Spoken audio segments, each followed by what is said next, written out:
Ray, Doing good. good.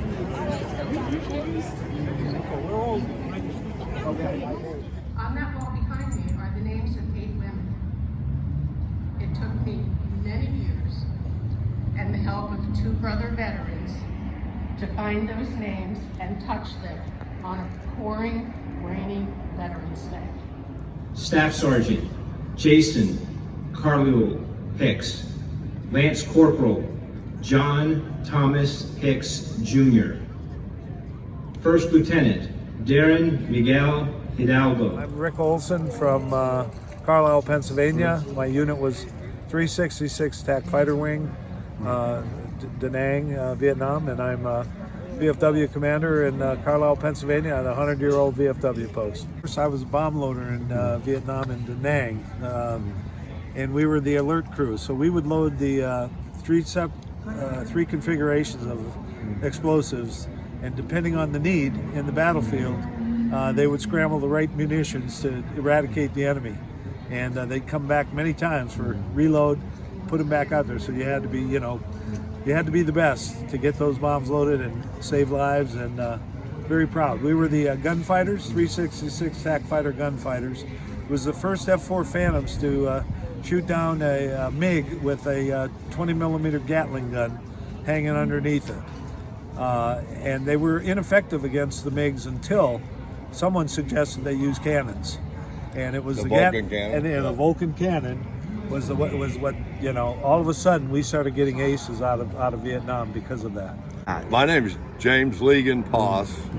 I'm from Route 1, Greeley, Kansas. I grew up on a farm in Kansas.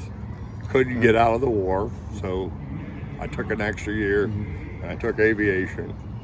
And my mission, my responsibility was I was a crew chief on a UH-1C helicopter gunship to give close ground support to our boys on the ground.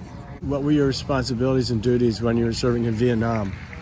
I was on a Charlie model Huey gunship, and our mission was to do combat assaults, and our company could do 2 different combat assaults every day.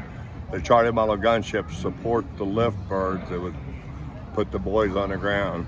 We get the boys on the ground, and once we got them on the ground, if we didn't have casualties during the LZ drop, we would stay on station and be their forward eyes, so we would circumvent an ambush, or if they were being ambushed, we'd be there and they'd be calling us, please, please, please, and we come in with rockets, 2.75 rockets, miniguns, and free machine gun. I had a Delta model free machine gun.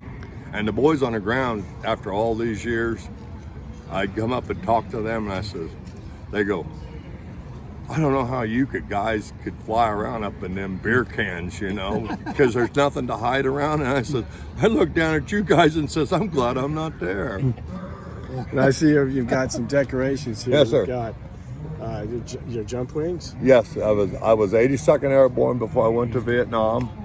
82nd Airborne Pathfinder, and this is my initial wings without the star and the wreath, was just the wings, and that's a crew member wing. Okay, I got the star because I continued after the war. You have to have 7 years on flight status.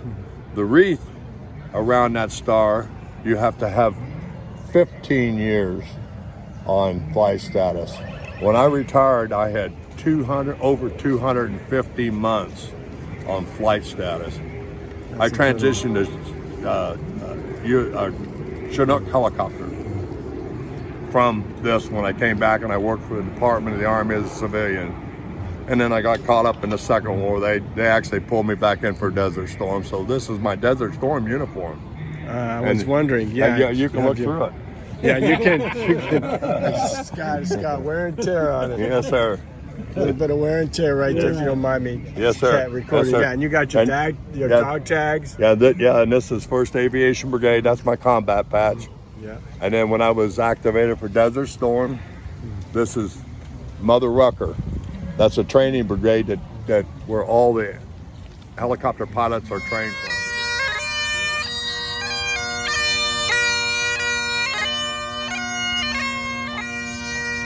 Specialist Joshua Lee Hill. Specialist Kevin Olson Hill. Petty Officer 3rd Class Micah Aaron Hill.